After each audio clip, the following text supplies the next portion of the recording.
तो mental hospital के इस एपिसोड की शुरुआत वहीं से होती है जहां से पिछला एपिसोड खत्म हुआ था। जो एग्रीमेंट था, एग्रीमेंट यहाँ सामने से उन्होंने एग्री कर दिया था कि बदले में भाई को दे देंगे, भाई को लोग जहां से मार डालेंगे इविल बीस्ट, और हम लोग में मतलब जो सिटी के लोग हैं उनको हम लोग यहाँ पे कुछ भी नहीं करेंगे। तो जो बहन यहाँ पे थी वो कहती ओके ठीक है, यहाँ से जाने से पहले एक बार अपने भाई के साथ यहाँ पे बातचीत करना चाहती हूँ। और सामने से भाई ऑफकोर्स यहाँ पे बेहोश था, वही उसके पास यहाँ पे बैठती है, गले लगाती है और कहती कि ये कि स्टार्टिंग से मैं तुम्हारे साथ यहाँ पे नहीं रह पाई, जिस चक्कर में तुम यहाँ पे गलत राह पे जा चुके थे, लेकिन कोई बात नहीं, आगे चल के ना तुम कोई बुरा काम यहाँ पे मत करना, तुम्हारी बहन हमेशा तुम्हारे साथ यहाँ पे रहेगी। उसके बाद ना वान को भी कुछ ऐसा होता है और यहाँ पे भी होश हो जाती है और कुछ समय बाद ना उसकी आंख यहाँ पे खुलती है। जहाँ पे जैसे आंख खुलती है ना तो वो वहाँ से निकल चुके थे, चांग सिटी से निकल के ना ये लोग वापस अपने एरिया के अंदर जा रहे थे। तो जो जंगल के एरिया था ना, जंगल के एरिया में थे और सामने से जो वान है ना बेहोश थे, तो उसको कंधे के ऊपर वो तीर वाला आदमी यहाँ पे उठाया था। वो दोनों जो भाई बहन थे वो लोग नहीं आए थे, उनको भी पूरी खबर मिलती कि भाई ऐसा ऐसा हुआ था, भाई को उन्होंने उनके हवाले कर दिया, उन्होंने एग्रीमेंट कर दिया किसी को कुछ नहीं पहुंचाएंगे। और आगे चल के जो चांग सिटी है ना पूरी दुनिया के से पहली पीसफुल सिटी बनेगी जहाँ पे सारे बीस्ट और इंसान यहाँ पे मिल बांट के। उतने में जो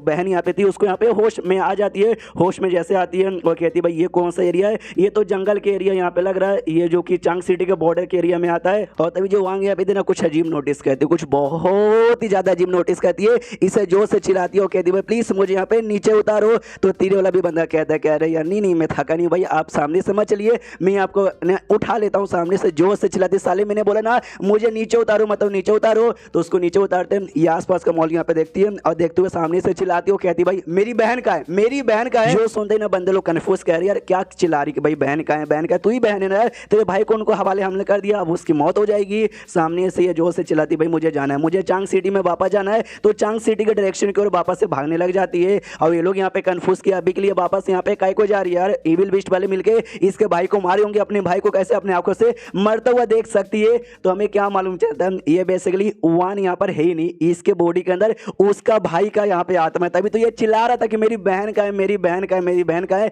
जब आखिरी बार बातचीत करी थी ना उसने अपने साथ ना उसकी आत्मा यहाँ पे एक्सचेंज कर दी। भाई को पूरा याद आता है कि वेल यार उस समय उसने क्या बोला था चीटी की महारानी ने, भाई मुझे ऐसा टॉर्चर करेंगे, टॉर्चर करके मारेंगे, जो भी उन्होंने उनकी इविल बीस्ट को मारा ना उसका बदला लेने के लिए, लेकिन बॉडी एक्सचेंज हो गया। जो भी टॉर्चर है ना भले मेरी बॉडी पे जाएगा लेकिन उसका असर मेरी बहन की आत्मा पे होगा, कि भाई मेरी बहन की आत्मा मेरी बॉडी के अंदर यहाँ पर नहीं ऐसा कैसे नहीं हो सकता। और इटली भागते भागते सीडी के अंदर यहाँ पे जाता है, लेकिन जब तक लेट हो चुकी थी वाकई में इसकी बहन को ऐसा बांधा गया था और तीर वाला यहाँ पे चलाया जा रहा था। बेसिकली वो सारे बंदे लोग, वो सारे इविल बीस्ट जिसको उन्होंने परेशान किया था ना वो सब यहाँ पर आएंगे और सब एक एक बार यहाँ पे तीर चलाएंगे और जब तक चलाएंगे जब तक उसकी मौत यहाँ पे ना हो। तो सामने से बेचारा अब चाह के भी कुछ कर नहीं सकता, बस रोते रोते यहाँ पे देखे जा रहा है। और इससे जो भी गलती हुई थी ना अब जाकर उसका एहसास हो रहा है देखो मेरी गलती के चक्कर में आज मेरी बहन के यहाँ पे जान निकलेगी। सामने सोच उसकी जो बहन थी ना वो भी मनी मन ये सोच थी भाई अब मैं क्या करूं, मेरे पास ऐसा दो रास्ते यहाँ पे लाया गया है, एक रास्ते से खाली मैं अपने भाई की जान बचा पाऊंगी और जो बाकी पूरी सिटी ना पूरी सिटी के बंदों की जान निकल जाएगी, या तो सिटी के बंदों की जान बच जाएगी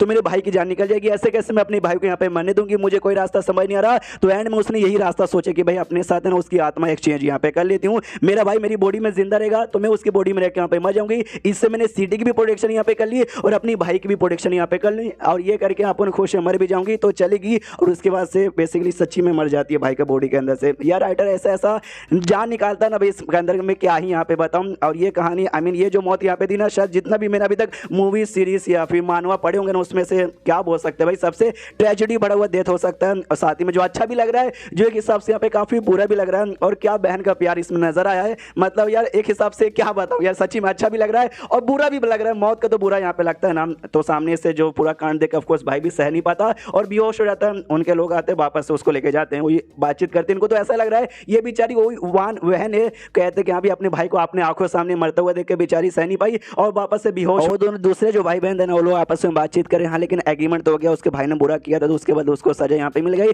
लेकिन आगे चल के वो सिटी के अंदर सारे बीस्ट अच्छे से रहेंगे, जो इंसान पहले से थे वो भी अच्छे से यहाँ पे रहेंगे और आगे चल के हम जैसे भी जो इंसान जाएंगे ना वो लोग सामने से कुछ नहीं करेंगे बल्कि अपने लोगों जैसे यहाँ पे ट्रीट करेंगे। और जो एंटीडोट यहाँ पे अगर जहर का बन जाएगा जल्दी तो यहाँ पे मजा ही आएगा। उतने में वो जो चिड़ियों की महारानी अपने दो और जो थे भाई उनके साथ यहाँ पर आती है, वो आते कहती भाई वो जो बीस्ट यहाँ पे ना उसकी राख यहाँ पे, तो अगर आपको याद होगा 6ठे लेवल की एक बीस्ट यहाँ पे थी जो अंधी यहाँ पे थी, उसको भी एंड में भाई ने जान से मारा था तो उसको जला दिया गया था। उसकी जो राख है ना उसकी राख बेसिकली वापस यहाँ पे मांग रही थी, बताती कि वो बर्ड कोई ऐसी वैसे नहीं है जो फोनिक्स के बर्ड के जो खानदान है ना उस खानदान से आती है, तो उसको जिंदा करने का एक तरीका हमारे पास है। वो राख निकाल के सामने से मुर्गा देता है तो कोई अपना तरीका यूज करती है, उसका राख है ना अंडे में कन्वर्ट हो जाता है। इन शॉर्ट धीरे धीरे चल के अंडा बढ़ेगा और अंडा हैच होगा, अंडे के अंदर से वापस से जिंदा होकर निकलेगी। तो अंडा देख के भाई आ जाता है उस के मुंह में पानी, कहता है मुझे दो, और अपना हाथ ऐसे आगे करता है तो अंडा तो मुर्गे के हाथ में जाता है, लेकिन है ना उस महारानी के पास, चींटी की महारानी के पास कुछ आइटम रहता है जो जांग के पास यहाँ पे आ जाता है। जो देखो चींटियों की महारानी भी एकदम चौंक जाती है, उससे ज्यादा भाई ये दोनों यहाँ पे चौंक जाते हैं कि वो शिट भाई अभी अभी हमने एग्रीमेंट किया था कि एक दूसरे को नुकसान नहीं पहुंचाएंगे, और जांग ने सामने सुनकर कोई सामान यहाँ पे चोरी कर लिया। अब क्या होगा, उसने सामान यहाँ पे चोरी नहीं किया, इसके पीछे की भी एक काफी बढ़िया कहानी है। वो कहानी क्या है मालूम चलेगा कल वाले एपिसोड में। तो मिलते हैं अगले किसी वीडियो में, जब तक के लिए बाय बाय।